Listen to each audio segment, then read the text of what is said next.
জগতের বুকে অন্যতম সুফি ইবনে আরাবির দর্শনে সৃষ্টিজগৎ স্রষ্টার প্রেমের আয়না, আর মানুষ সেই প্রেমের সর্বোচ্চ প্রকাশ। এই কথাটি এক গভীর অধিবিদ্যাগত সত্য, যা তার ওয়াহদাতুল ওজুদ তত্ত্বের কেন্দ্রে অবস্থান করে। ইবনে আরাবি রহমাতুল্লার মতে, বাস্তবে অস্তিত্ব একটি, আল্লাহর অস্তিত্ব। কিন্তু সৃষ্টিজগৎ কোনো স্বতন্ত্র বাস্তবতা নয়, বরং এটি সেই একক অস্তিত্বের বহুবিধ প্রকাশ তথা তাজাল্লি। অর্থাৎ যা কিছু আমরা দেখি সবই আল্লাহর গুণাবলীর প্রতিফলন, কিন্তু কোনো কিছুই আল্লাহ নিজে নয়, বরং তার প্রকাশ। ইবনে আরাবি রহমাতুল্লাহ বলেন, স্রষ্টা নিজেকে নাম তথা আসমা এবং গুণ তথা সিফাত এর মাধ্যমে জানতে চান। এই জানার প্রক্রিয়াটিই হলো সৃষ্টি। প্রতিটি সৃষ্টি একটি নির্দিষ্ট নাম এর আয়না। কেউ রহমানের প্রতিফলন, কেউ জব্বারের প্রতিফলন, কেউ হাকিমের প্রতিফলন। কিন্তু এই প্রতিফলন আংশিক এবং সীমিত। ফলে সমগ্র সৃষ্টিজগৎ এক বিশাল আয়নার মতো, যেখানে আল্লাহর গুণাবলী বিচ্ছিন্নভাবে প্রতিফলিত হয়। এই প্রেক্ষাপটে মানুষ, বিশেষ করে ইনসানুল কামিল, ইবনে আরাবির দর্শনে সর্বোচ্চ অবস্থান লাভ করে। কারণ মানুষই একমাত্র সত্তা, যার মধ্যে সব আসমা এবং সিফাতের সমষ্টিগত প্রতিফলন সম্ভব। তিনি মানুষকে বলেন আল আলামুস সগীর তথা ক্ষুদ্র জগৎ, যা পুরো মহাবিশ্বের সারসংক্ষেপ। অর্থাৎ মহাবিশ্বে যা ছড়িয়ে আছে, মানুষের মধ্যে তা সংহত। এই জন্যই মানুষ হলো সেই পূর্ণ আয়না, যেখানে আল্লাহ নিজের সমগ্র গুণাবলীকে একসাথে প্রত্যক্ষ করেন। ইবনে আরাবি রহমাতুল্লাহর একটি সূক্ষ্ম ধারণা হলো, আয়না নিজে কিছু নয়, যা দেখা যায় তা মূলত প্রতিফলন। অর্থাৎ মানুষ বা সৃষ্টি নিজের কোনো স্বাধীন অস্তিত্ব বহন করে না। তাদের অস্তিত্ব ধার করা, তারা কেবল সেই এক অস্তিত্বের ছায়া বা প্রকাশ।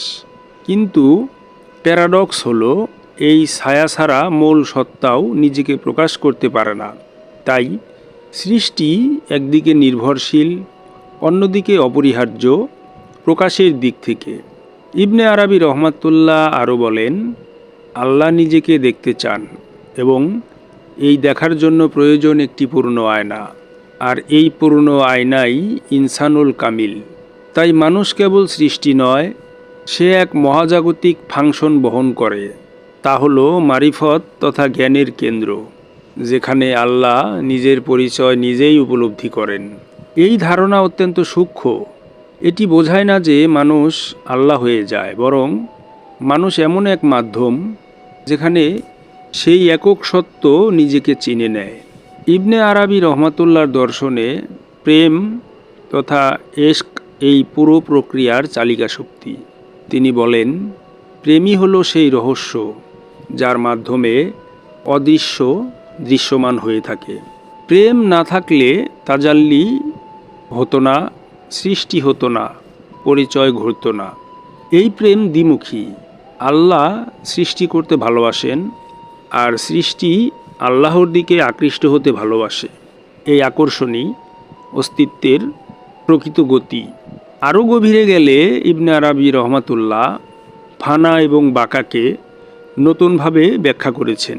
ফানা মানে নিজের ভ্রান্ত স্বাধীন অস্তিত্বের ধারণা ভেঙে যাওয়া, যেখানে মানুষ বুঝতে পারে সে আসলে আলাদা কোনো অস্তিত্ব নয়, সে কেবল সেই অস্তিত্বের একটি প্রতিফলন।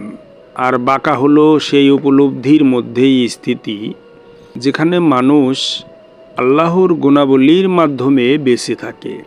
এখন তার দেখা, শোনা এবং কাজ সবই হয়ে ওঠে ঐশী প্রকাশের একটি অংশ।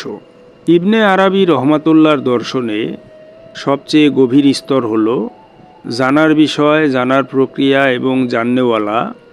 এই তিনটি প্রকৃত অর্থে আসলে এক। অর্থাৎ আল্লাহই নিজেকে জানছেন নিজের মাধ্যমে, নিজের ভিন্ন ভিন্ন প্রকাশে। মানুষ এখানে সেই সচেতন বিন্দু, যেখানে এই জ্ঞান সম্পূর্ণতা লাভ করে। তাই মানুষই হলো সেই কেন্দ্র, যেখানে সৃষ্টিজগৎ স্রষ্টার প্রেমের আয়না। এই সত্য পূর্ণভাবে বাস্তবায়িত হয়। সুতরাং ইবনে আরাবির রহমাতুল্লাহর দৃষ্টিতে এই পুরো অস্তিত্ব এক ঐক্যবদ্ধ বাস্তবতা, যেখানে বহুত্ব কেবল প্রকাশের রূপ আর একত্ব হলো মূল। সৃষ্টি জগৎ তথা সৃষ্টি আয়না, মানুষ পূর্ণ আয়না, আর প্রেম সেই আলো যা এই আয়নাকে অর্থপূর্ণ করে তোলে। আসলে ইবনে আরাবি রহমাতুল্লাহর যে ওয়াহদাতুল ওজুদ তত্ত্ব, এই তত্ত্বকে নিয়ে কথিত শরীয়তপন্থী মোল্লা মৌলবীর দল ইবনে আরাবি রহমাতুল্লাহকে সেরা কাফেরদের তালিকায় অন্তর্ভুক্ত করেছে। কিন্তু প্রকৃত অর্থে ঐশী গ্রন্থ মহাগ্রন্থ কোরআনের যে দর্শন, সেই দর্শন মতেও ইবনে আরাবি রহমাতুল্লাহর ওয়াহদাতুল ওজুদ তত্ত্ব ইহা মহাসত্য হিসেবেই প্রতীয়মান হয়।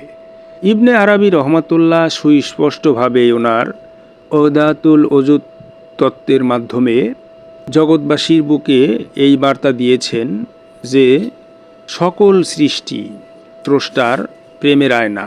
কিন্তু মানুষ এমনই এক আয়না, সেটা হচ্ছে পূর্ণ আয়না।